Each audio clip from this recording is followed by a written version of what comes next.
This is the Horse Radio Network. This is episode 4 of Equestrian Legends.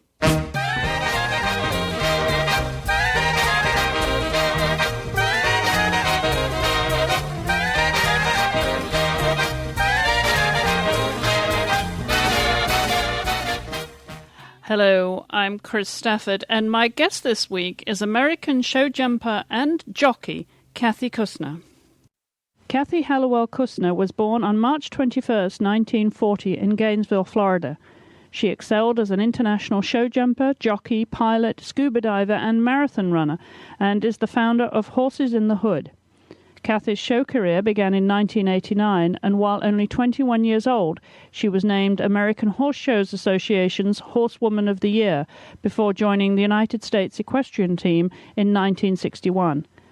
As one of the first women ever selected to represent the USET in Olympic competition, she rode in the 1964 Olympic Games in Tokyo and the 1968 Games in Mexico City.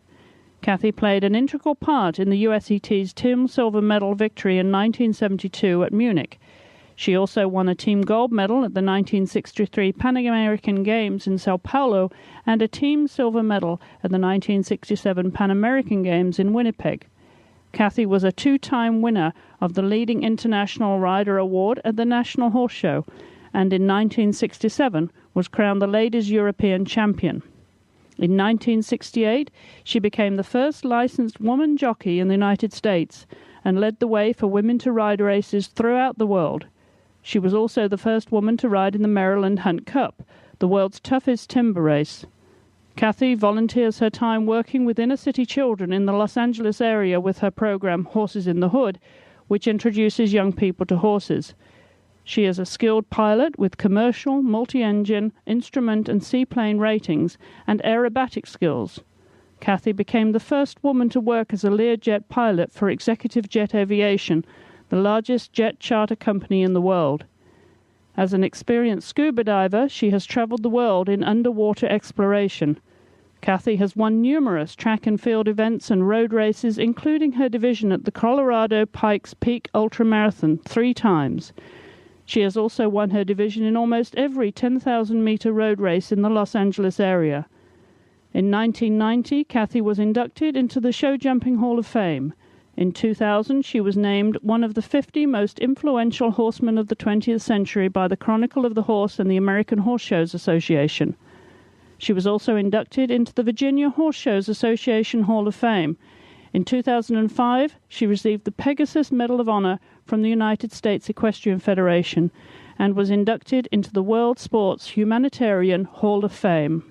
Kathy, welcome and thank you for joining me. Well, Chris, thank you very much for asking me. You have been a true inspiration with such a full and active life, and not just on the back of a horse, of course. As I said in my introduction, you've done so many things. But I should disclose, Kathy, that you have a special place in my heart. Back in the mid-60s in England, when I was working with Peter Robeson, of course you know so well, and you were part of the American team and would stay in the American barn at Hickstead. And I used to follow your career with interest. I was a big fan of yours. So it's a delight to have you on the show, having watched your career over the years. So it is a personal privilege to have you on the show. Well, I feel honored, Chris, and thank you very much. Well, I'd like to begin, Kathy, as I said in my introduction, you have done so many things in your life, and your record as a horsewoman is second to none. But I'd like to take us back, if I may, Kathy, with the early years as a child where you grew up and how horses became a part of your life. I think I forced it because I was always crazy for horses, but they weren't around my life. And before I got a chance to really be with them at all, I would take off exploring on the weekends, going as far as I could to see as much as I could, just a little kid running through the neighborhoods. And I found a pony that was for sale for $150, and so begged my parents if they would buy the pony that I would support him because I knew I could do that. I had worked in pony rings where you just lead the pony around with the little kid on the pony. And I knew I could lead my pony up and down the streets and call out pony rides and get some activity that way, so to speak, for 25 cents to the end of 2 blocks or 10 cents to the end of 1 block to support him. And so they did it. They bought the pony, and I supported the pony very happily, just couldn't believe my lucky stars that I had a pony, and did everything with him all day, every free hour when I wasn't in school, and before school, after school, everything, yeah. So that was the beginning. And then the next thing was I found out that there was such a thing as horse shows, and I went and I saw people doing things that I sure did not know how to do, like ride with a saddle. I always rode the pony bareback, and jumping courses. And so I asked at the horse show if somebody could tell me where I could learn how to do these things, and they introduced me to a woman, Jane Dillon, who had a riding school. And so then the next thing was to get myself organized at the riding school and to take lessons. And I would do stable duty on the weekends at the riding school, and I would get to take lessons. And then I got to show some of the school horses in their local shows, and then a little bit at shows that were not just at the riding school. And then horse dealers started to ask me if I would ride some horses for them, and I was thrilled out of my mind to have such an opportunity. I mean, this felt like I was really becoming a professional, which was great.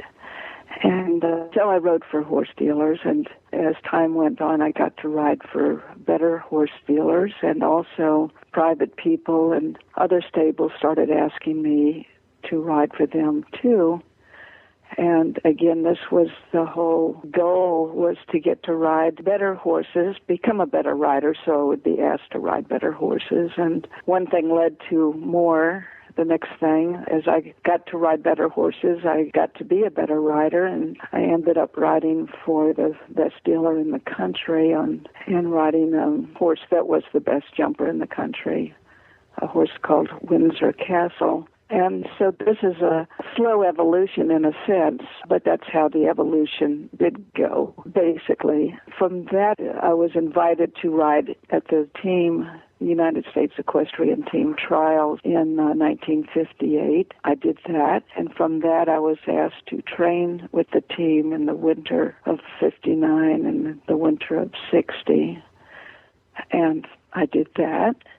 And so that's kind of how it began. Also, another thing that was happening was in the very beginning I was grooming at horse shows and braiding at horse shows quite a bit when I wasn't so lucky to get to ride at that moment. So that was all a very interesting and good thing also, to learn many things from that particular perspective. You were born in Florida but grew up in Virginia. Were your parents or any family influence in or involvement in horses, or were you a pioneer in those days? No, they had nothing to do with horses, and we lived many places before we got to Arlington, Virginia. I was in Arlington, Virginia during the 50s, I would say, in junior high school and high school. And this also was a time of segregation. And the grooms at the horse shows were mostly black people, and the segregation, of course, was fully affecting them, where they couldn't get anything to eat from the diner or stay in a motel or anything like that. And I was very aware of that. And what happened from caring about that was later on developing Horses in the Hood, which is a nonprofit that I started for our poorest black community in Los Angeles. And of course the community is not totally a black community. It's become, through the years, more black and Latino. It doesn't matter what the people are. That was the choice of a place to invite people to come to our horse camps from Watts, and that's been a real joy to do that too. The people have been great, and it's been a lot of fun. And so that's another project that kind of started from during that time in Virginia, during segregation. It's clear to see how that would have influenced what you do now with Horses in the Hood. I want to just take you back, Kathy, to also your education and some perhaps memories of school and how that fitted into your passion for horses. Were you a good scholar? Did you enjoy that part of growing up? School for me then was jail. So I really wasn't. And I would go to a barn of one of the dealers at 5 in the morning and ride. We were getting a racehorse ready to run, actually, and I would gallop the racehorse, come back, go to school.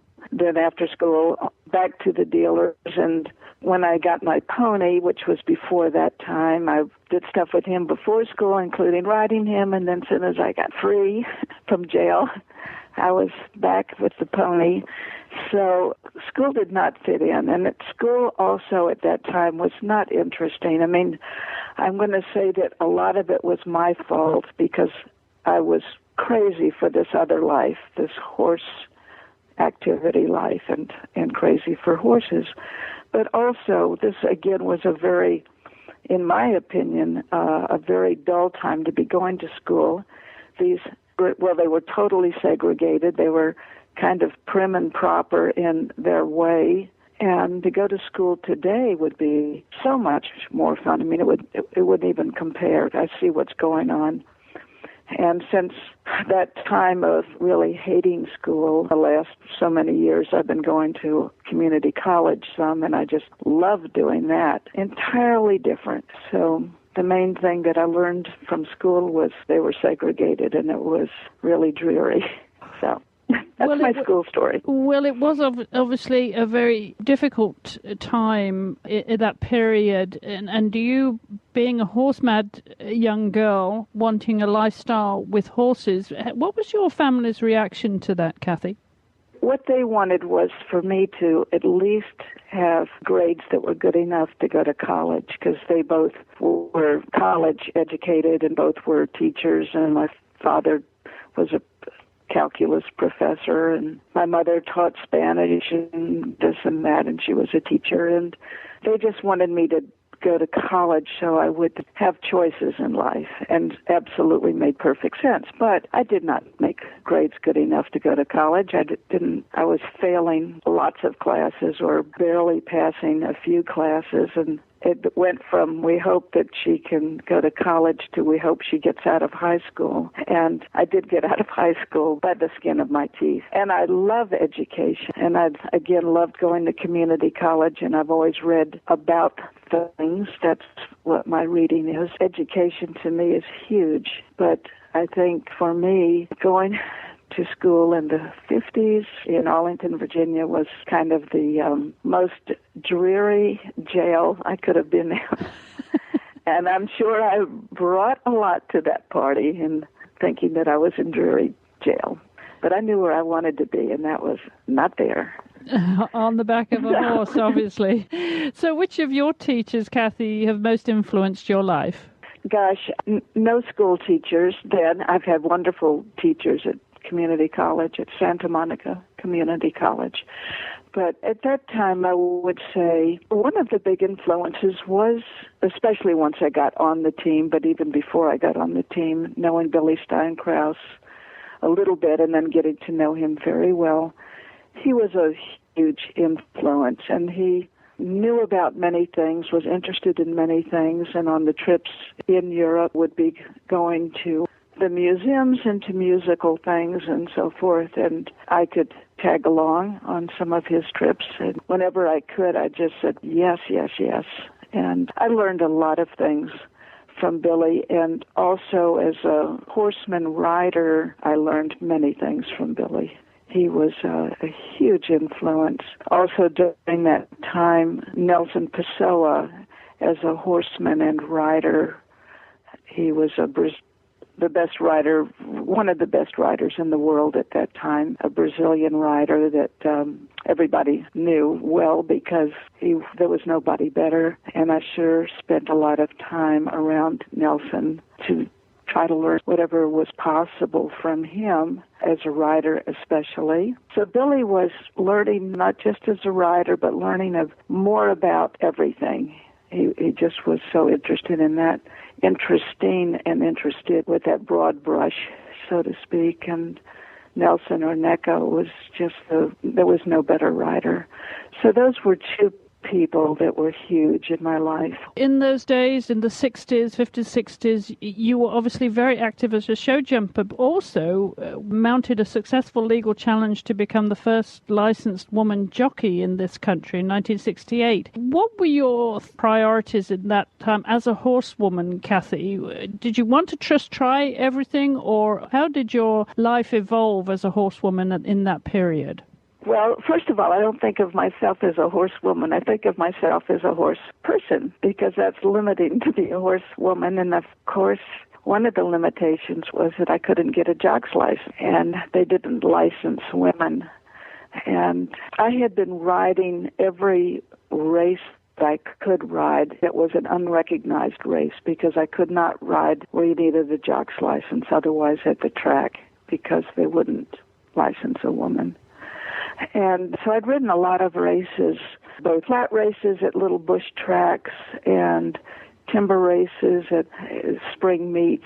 I'd ridden a lot of races, and I'd worked for a wonderful, in 58, when I got out of high school, the first thing I did was get a job with a top steeplechase trainer, Mikey Smithwick, and I'd already had a racehorse life before I went to Mikey's, but then I got a much more structured racehorse life being at Mikey's, and I still continued riding every single race I could possibly ride, being unlicensed.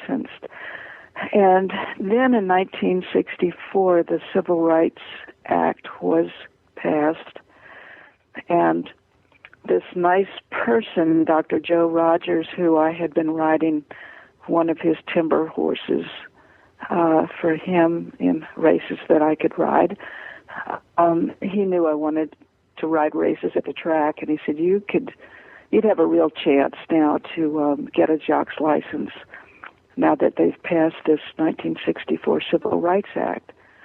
And I thought, well, great. This is, it was thanks to him that I was even aware of that.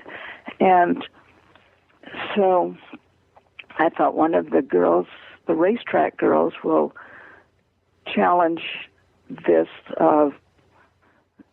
not licensing women and do what you have to do, which is going to probably mean getting an attorney and forcing this to happen because of the Civil Rights Act.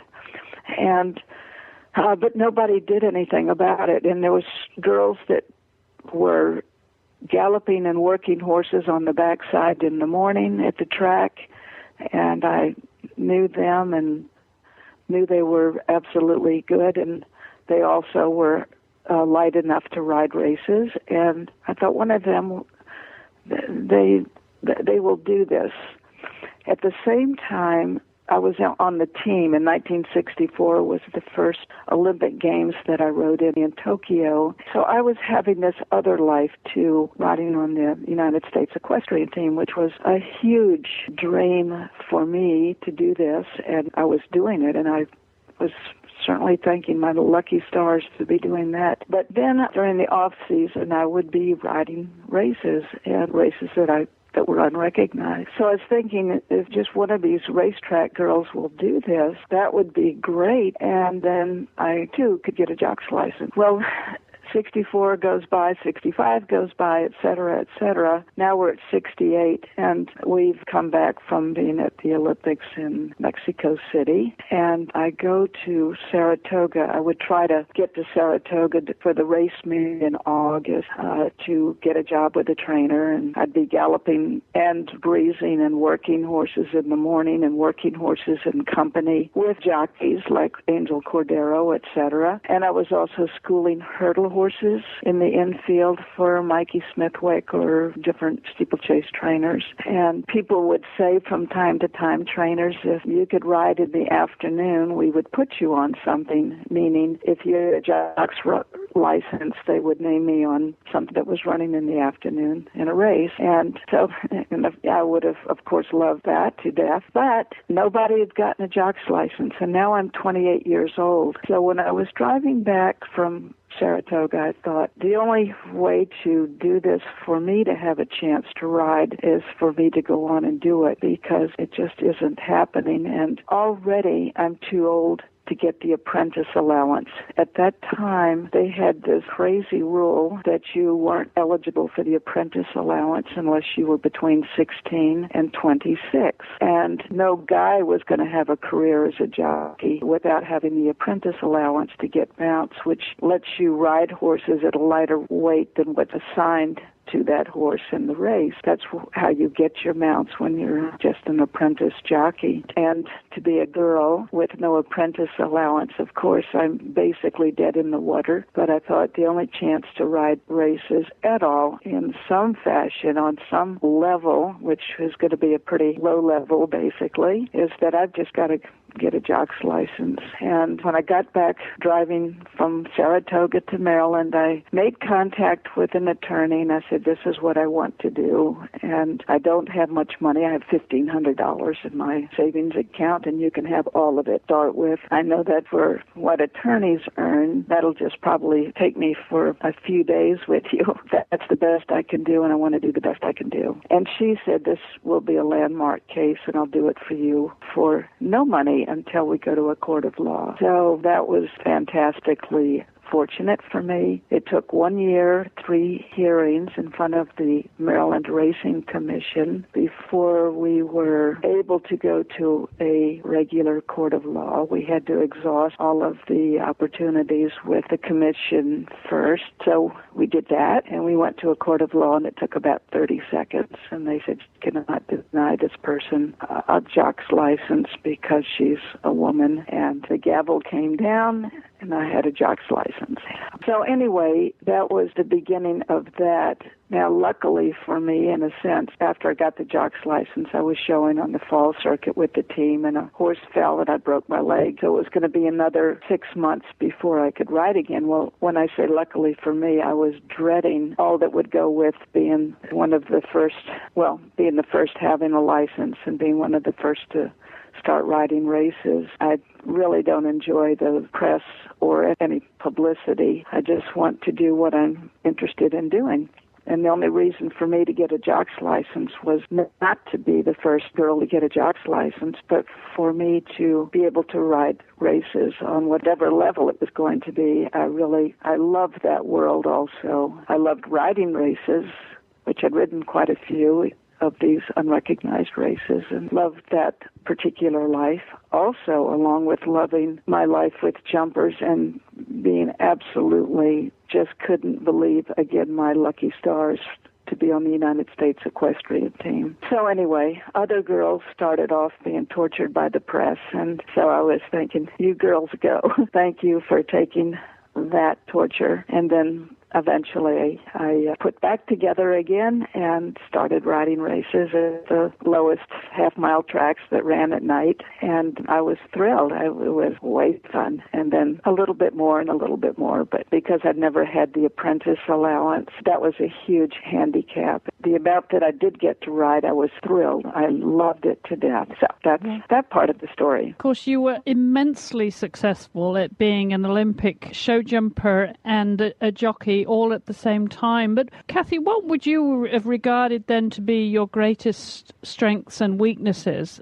All I can think of is millions of weaknesses. I mean, I don't know. All you can do is the best you can do, and I sure did do the best I could do, which wasn't always as good as I would have liked it to be. I had a lucky life, no question. Riding races, I had a lucky life to get any mount, and the mounts I got were not very many, and they were, for the most part, on horses that were 99 to 1 and long shots otherwise. And to get any mount at all, I was thrilled out of my mind. I had nothing but a lousy race riding career, but I did have a race riding career. I did ride races, and I rode races on the East Coast, and then I got to go to different countries. Being the first girl licensed and being one of the first girls riding, they would kind of bring you to different countries like a freak show, and they'd get a big draw of people coming to the races on those days that you were riding. So I got to ride a lot of nice horses in South Africa and Rhodesia. I rode at all of the major tracks in those two countries. Rhodesia is now Zimbabwe, but then it was Rhodesia.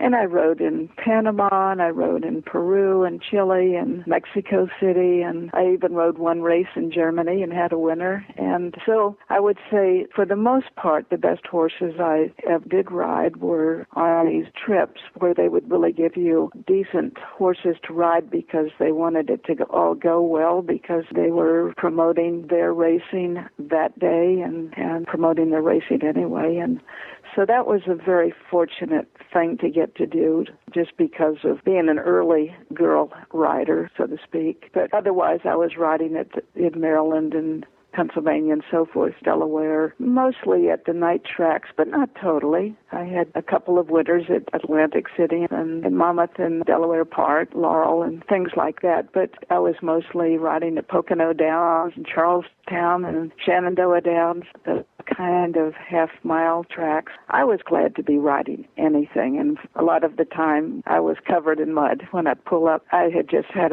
one more mud bath out there, being sort of in the back of the field, but I was thrilled. The whole process of riding a race, I never got over the thrill of being in the jock's room, checking with the clerk of scales to go out to ride, tightening the undergirth and the overgirth, being thrown up, warming up, going to the gate. I always loved the starting gate and coming out of the gate, and then usually sort of going backwards fairly soon because my horse would be not that good, but that's okay. And then pulling up after you cross under the wire and galloping back and jumping off and loosening the overgirth and the undergirth and pulling the saddle off and stepping on the scales and going back in the jock's room. That was so much fun. I can't even tell you. And never got over that fun. And when I actually would get on something that would be running pretty decently or even the odd winner, it was like, holy cow, was that fun or what? So, yeah, the whole thing was fun. And being on the United States Equestrian team, my God, just a different world, totally, no comparison. I mean, the common denominator is they were horses, but other than that, it's like swimming or diving. You're doing it in water, but it's an entirely different world and an entirely different technique in every way, and that was very fun. Well, we should remind everyone that the amazing accomplishments as a show jumping rider. At only 21 years of age, you set the U.S. ladies high jump record, and you were the first woman ever selected to represent the U.S. equestrian team in Olympic competition. An incredible diversity of accomplishments with your show jumping career and your race riding career. I did what they set a women's high jump record, which was sort of a press contrived thing. So that was contrived. And then I wasn't the first one to ride in the Olympics. Both Mary Mars and Mary Mars-Chapeau, she and I rode in Tokyo, so we were the first two at that point to ride well for the United States team. Pat Smythe had ridden for the British team in 58. Of all those accomplishments, Kathy, which of those are you most proud of? Well, I just love the life and the process of being on the team and riding jumpers, and the life and the process of being at the track and riding races as badly as I was just covered in mud at the racetrack for the most of the time. It's the process and the life and the people and learning. The learning part was just always so interesting. And so I don't think about it so much as accomplishments as really the life, the doing of it all. And I was just crazy for the doing of it at the track and the doing of it with the team and with jumpers anyway. I also had a big life with jumpers, not just horses on the team, but horses that I was riding for other people, for dealers. etc. And it was way fun. What do you most value in life? I think one of the biggest thrills is learning things, and that's huge. And when I moved to Los Angeles, which was 1979, I found that there was races that normal people could run in. I always loved track and field. At the Olympic Games, I would be glued to all of that, but I never knew there was anything that people less than nationally or internationally ranked runners or any of the field events, too, could participate in. Well, then that changed during the 70s. They started having these races of all kinds for just anybody. All you had to do was pay your entry fee and line up. And when I discovered that when I moved to Los Angeles, I started running every single race I could find, and that was way fun. And then, including, I started running marathons pretty quickly, and then found out there was another world called ultra marathons, and started running ultra marathons. And a lot of these marathons, but especially the ultras, they're held in some of the most beautiful places in the world. An ultra is anything longer than a marathon, and there's no maximum distance. And the minimum is they've got to be at least an inch more than 26.2 miles, which is the distance of a marathon. Anything over, they're an ultra. And so I got into that world and traveled a lot.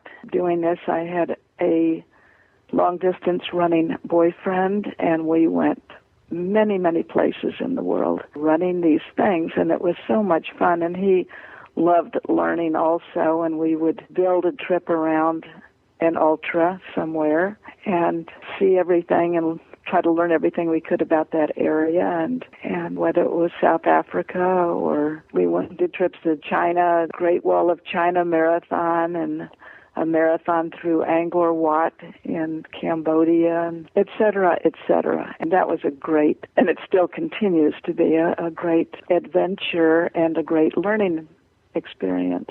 I read somewhere that you won your division in almost every 10,000-meter road race in the LA area. I did that for about 2 years, and then somebody came along that was good. And you also won your division of the Colorado Pikes Peak Ultra Marathon 3 times? That's correct.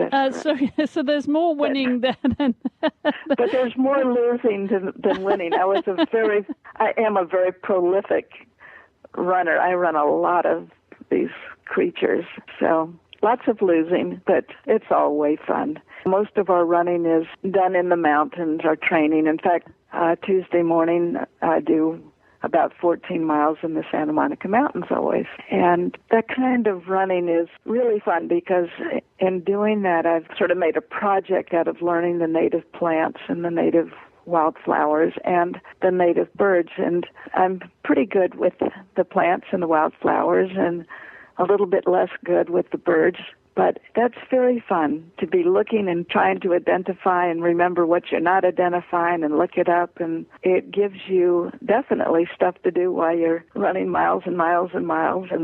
So today you would have run how many miles, Kathy? Today, actually, I cut it a little bit shorter because I needed to make sure to get back in time to talk to you. I ended up running 12 in the mountains. 12. Would you remind our listeners how old you are? I'm 70 now, probably about to be 100, but today it's only 70. It just keeps, each time I check, it's like, holy cow, how did that happen? Anyway. Well, apart from being obviously a very, very accomplished horsewoman and runner, you're also an experienced scuba diver too. And when you mentioned all those wonderful exotic places around the world that you've been running and riding, you've also taken in a few fabulous sights in your scuba diving activities too. That's true. That is another great way to see the world. And I would say I have dove probably most of the best diving sites in the world, a little bit. But there's one that I have never dove, and that's Palau, and I would love to dive Palau. And that's in Micronesia. So, yeah, that's another way to explore. You clearly are a woman that finds no barriers in life to adventure.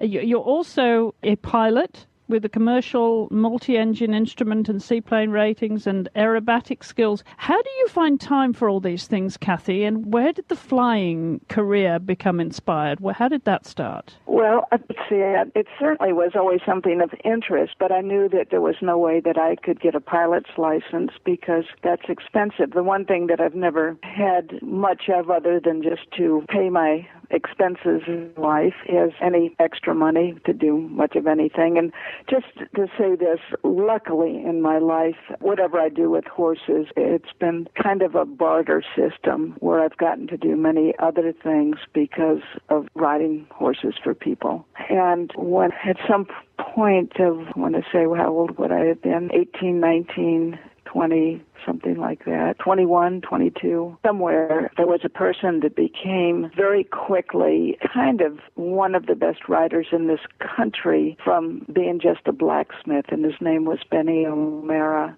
And Benny went from being a blacksmith to 2 years later being the most successful horse dealer, and there was no better rider in the country at that point than Benny. And also, I started riding horses for Benny. And then Benny decided, well, we were talking about easier ways for him to get around to do his buying of horses, because a horse dealer's got to stay on the move, kind of like a shark, to keep seeing horses, buying horses, to have stock to sell. So I was saying if you learned to fly, you could get to, your radius of action would be greatly increased to easily get to the Midwest or here or there and for your buying trips. So then he decided to take flying lessons, and he actually got quite interested in it. And I was showing a lot of his horses, and then he said, you can also take flying lessons. And so I started taking flying lessons and got a private pilot's license, and then got an instrument, and then got a commercial. But it was started with Benny, and then I was riding horses for a wonderful family called the Butlers.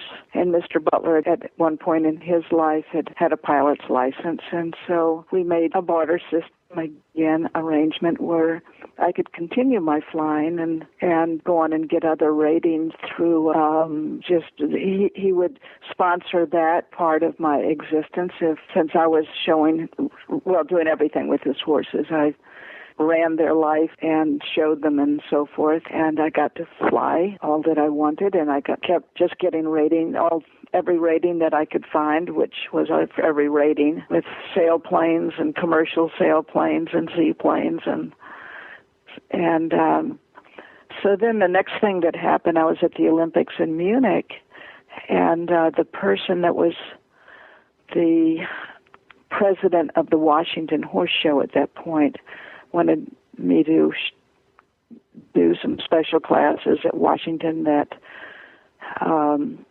fall, and he was at Munich, and he would be around the stables in the morning, and he also was the president of a jet charter company called Executive Jet Aviation.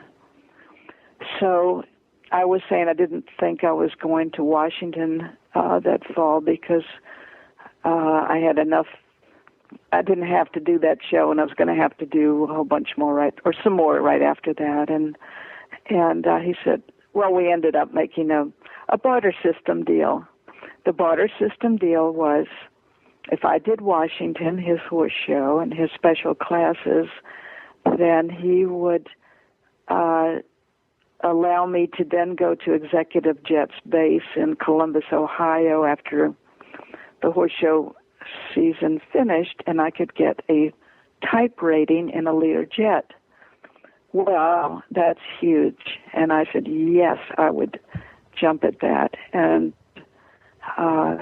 we did it. I did Washington, and after I was finished with the fall horse show circuit, I checked with him and said, you still mean that I could be, because if you don't, I understand. It's just such a huge, big nut to get type rated in a jet.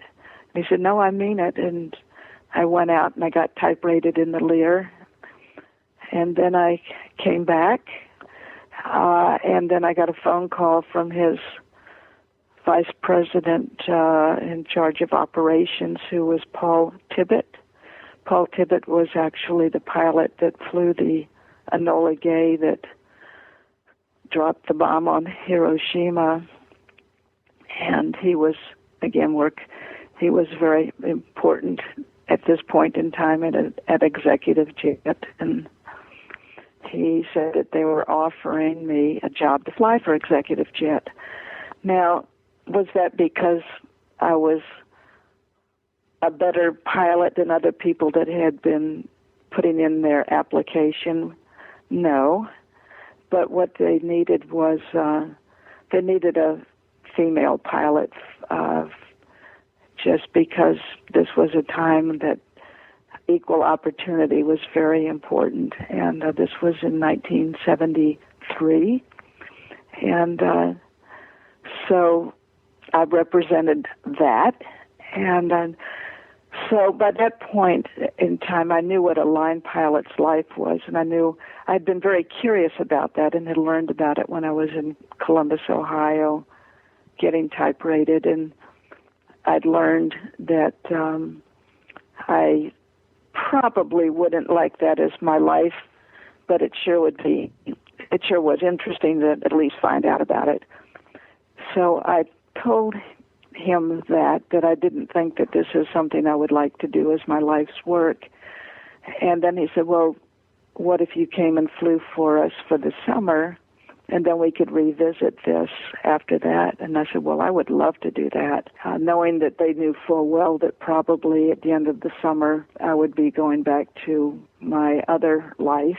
So we did it, and it was great, and I had such an interesting summer, and knowing full well that I wasn't stuck being a line pilot, and I hadn't, again, misrepresented that I was going to continue to be a line pilot. And under those circumstances, it was very fun to do it. And the Learjet, my gosh, you can't get a more exciting airplane to fly, and the thing was a jet fighter for the Swiss Air Force, and it just was converted to be a businessman's jet. So you were essentially flying a fighter, which was way fun and a very overpowered creature.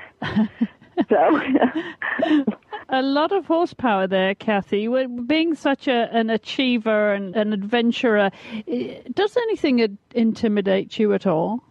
First, I think, holy cow, anybody that does this or that, they've got to be extremely everything. And then I sort of look at people that do these things, whether it's line pilots or whatever, and I notice that they're just people, and they're really not extremely anything except they have learned step by step how to do that. And so I can keep taking all of those steps too and see what comes from it. I never feel like, oh, I know that I'm going to be good at this or whatever. I'm just going to keep taking the steps and doing the best I can with it and just see what comes to pass with no expectation of anything but the interest of doing it, the fun of trying to do it. And if I can do it on some level, great.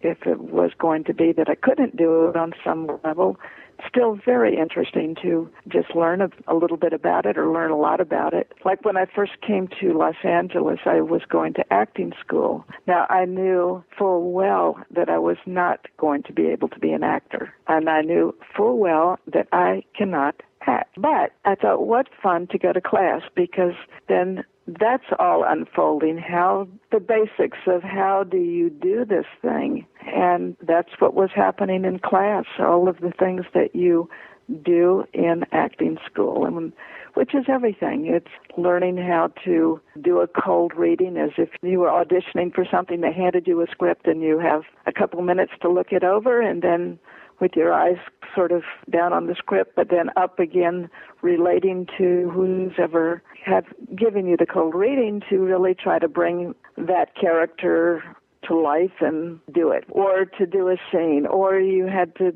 learn movement classes to be able to do some sort of dance, even in the most rudimentary way, or voice lessons. To be an actor, you have to be able to do all of this stuff, to move and to do many things that have a lot of business, where you're picking up this and carrying it over there, and as you're doing your scene. And so all these things are just done with a bunch of people, for the most part. I couldn't do them either, except they had some ability and they were young and beautiful. We had those differences. But other than that, it's all of these basic things that we were doing in class, and that was way fun. While you were in LA, you clearly took advantage of getting immersed in Hollywood and got into the movie business as well, involved with different productions. And so many of these skills that you've combined in life, I wonder, it sounds, Kathy, like you're a very optimistic person. But how do you come adversity? Well, first of all, let me back up. I would be a production assistant on some bad movie. You rode in a Disney movie, I read. Well, that was just long shots, and it was nothing that had any acting whatsoever. I knew how to ride, so no acting going on. You were involved with production companies in the movie business. It was a stand-in for a person that I was too short and in the wrong color. She was a blonde, and her eyes were higher, and they had to light the scene, and they need somebody that has the same height of eyes and blonde hair. But anyway, I did that. So you garnered a variety of skills, as you say, including in the movie business as well. But back to my question, it seems to me that you're an optimist, Kathy. So how do you overcome adversity? I don't think of adversity as adversity. I just think of it as whatever is happening, it's what it is. Otherwise, they will not license females to be jockeys. So when the time came where there was a chance, thanks to the Civil Rights Act, then find out, what do I do? Well, what I needed to do was get a lawyer. And then I had to do what the lawyer had to say. I mean, this took a year. You don't even know if you're going to overcome it. That's what you do to do the best you can with the situation. And it's day by day, step by step, like with anything. And as days go on and weeks and months and years and whatever, you get better at whatever it is, and your step-by-steps become on a higher level and a higher level, and they get to be whatever they are. Really, that's it. Kathy, I have to say you've been a great role model, and I'm going to ask you what I ask all my guests on this series. What books are you reading right now? What inspires you?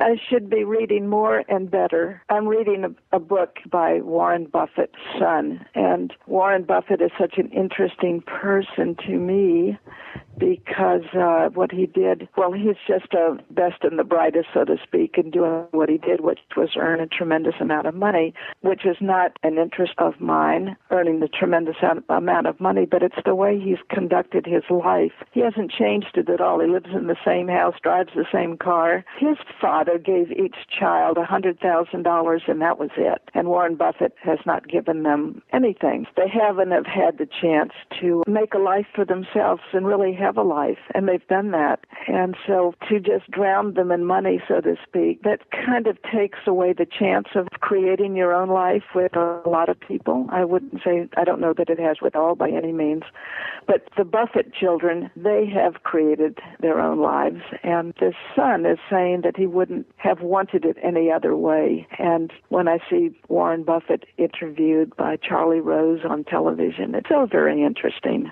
what he's doing with all of his money, which is as much as any one human on earth has, basically. It's in the foundation to education and medical advancement, etc., for the world. That's his philosophy of what he wants to do, and thinks that that's a great way to use this and these billions of dollars, and his son agrees totally. Well, having achieved so much, Kathy, but still obviously an adventurer at heart, and I don't think there's any slowing you down, but what have you got left on your to-do list? What ambitions do you have now of all the things you've done? Do you have new ambitions?